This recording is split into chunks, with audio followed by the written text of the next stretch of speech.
আসসালামু আলাইকুম। এই যে বাটিয়ালি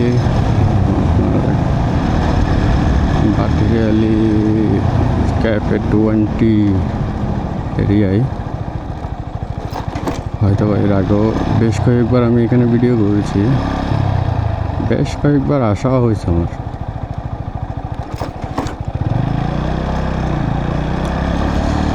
যা বলছিলাম,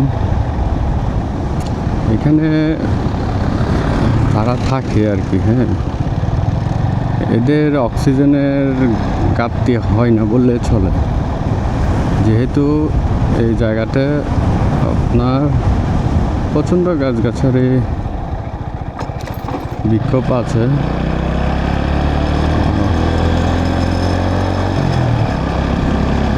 যার কারণে এখানে অক্সিজেনের যথেষ্ট পরিমাণ অক্সিজেন পাওয়া যায়।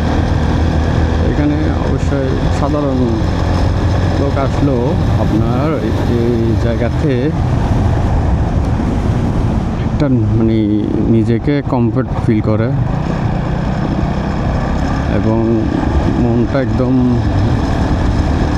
ফুরফুরা মন হয়ে যায়, একদম ফুরফুরা টাইপ।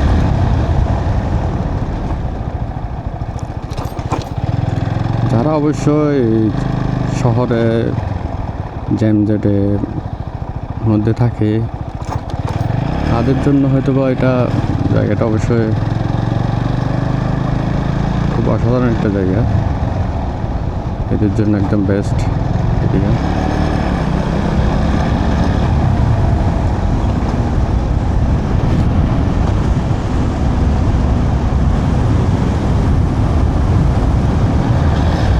আমার মাঝে মাঝে এসে বসে থাকতেও ভালো লাগে, কেননা ঠান্ডা একটা পরিবেশ, অথচ চারিদিকে এতই গরম, কিন্তু এখানে মনে হচ্ছে এখানে বাতাসটা একদম ঠান্ডা, কুল লাগে।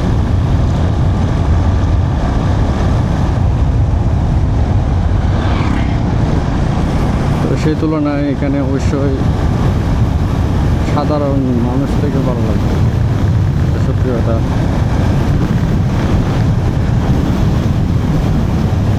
ও শরীরটা একদম ঠান্ডা হয়ে গেছে।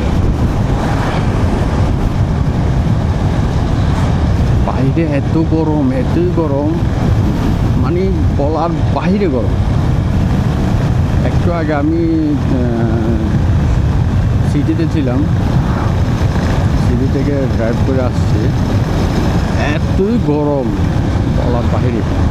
আর এখানে একদম ঠান্ডা, শরীরটা একদম ঠান্ডা হয়ে গেছে। ভাই আসলে প্রকৃতি এমন একটা জিনিস যা মুখে বললে কখনো অতুলনীয়। ভাই একদিকে হচ্ছে এটা অসাধারণ প্রকৃতির নিচে সব কিছু। সৃষ্টিকর্তা এমন একটা জিনিস, প্রকৃতিকে এমনভাবে সাজানো গুছানো মানে করে দিয়েছে যে মানুষের জন্য, পশু পাখির জন্য হোক, মানে জীবিকা রক্ষার্থে যারা আছেন তাদের জন্য হলো প্রকৃতি বেস্ট।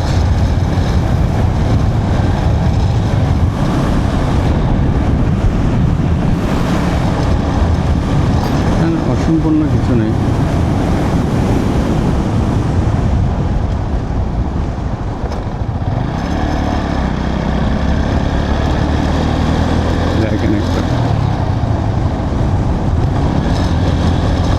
প্রকৃতি যেন নিজের হাতে সুন্দর করে সাজিয়ে নিয়েছে তার এরিয়াগুলোকে।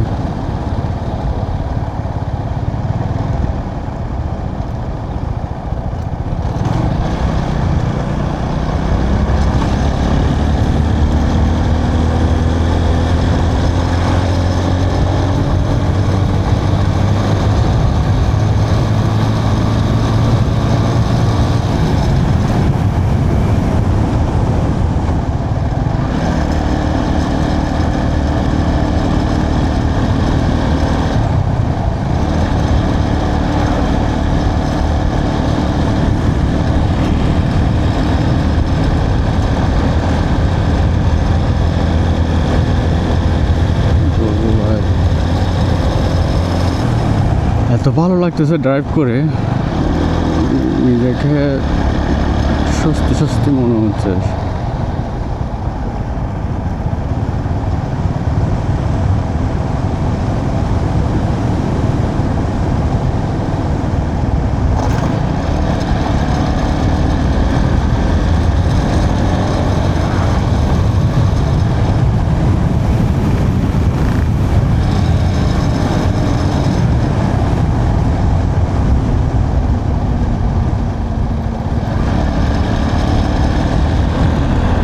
এখানে একটা প্রবলেম, এটা হচ্ছে আপনার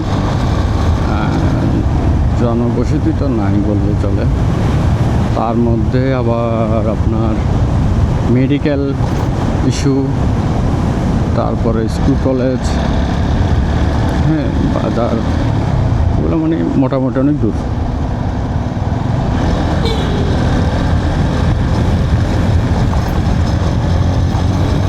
ভালো চিকিৎসার ব্যবস্থা নাই, ভালো একটা স্কুল আছে, কলেজ নেই।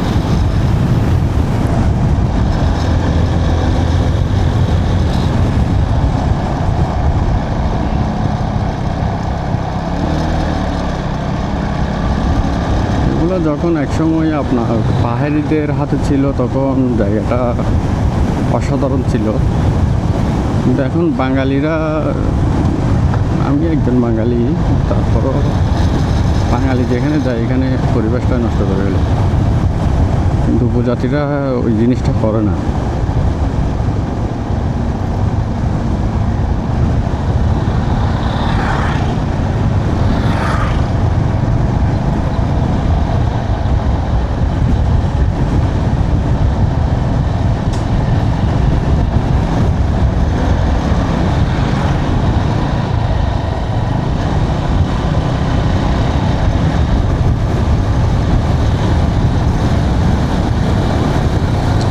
কথাটা বললাম, আমি পাহাড়ে বলতে খাগড়াছড়ি, রাঙামাটি অনেক জায়গায় গিয়েছি,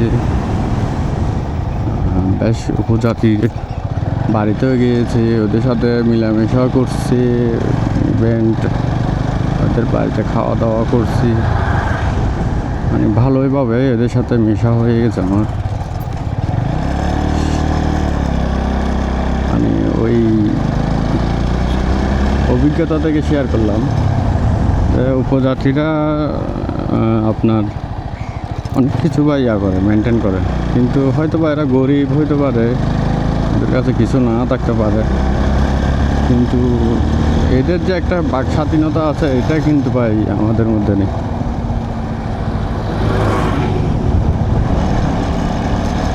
বাঙালি তো মনে করেন হিংসায় ভরপুর, এদের মধ্যে ওই জিনিসটা আমি এখনও দেখি নাই।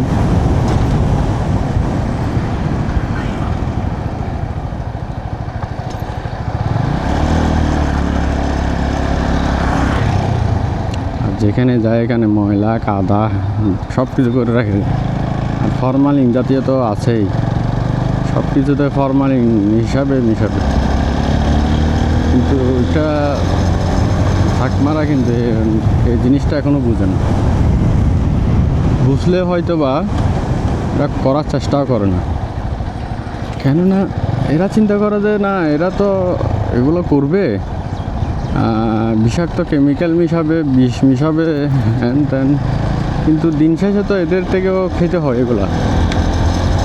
হ্যাঁ, দিন শেষে মানে এদের বাচ্চা ছেলে সন্তানরা তো এগুলা খায়, তো ওরা নিজের সন্তানকে তার বিষ খাওয়াবে না ভাই। আমরা তো নিজের সন্তানকে বিষ খাওয়াই, কিন্তু এরা খাওয়াই না। আমরা জেনে শুনে খাওয়াই, না জেনে শুনে খাওয়াই, কিন্তু এরা চেষ্টা করে মানে নিজের সন্তানকে তো বিষ খাওয়াবে না জীবনে, সেই জন্য সব কিছু ন্যাচারালভাবে তৈরি করতে পছন্দ করে। আবার ইদানিং কিছু চাকমা উপজাতিরা মানে চালাক হয়ে গেছে, এটাও বুঝতে শিখে গেছে যে না এটার মধ্যে ফায়দা বেশি। হয়তো বা 2-1 জন থাকলে থাকতে পারে, কিন্তু সবাই না।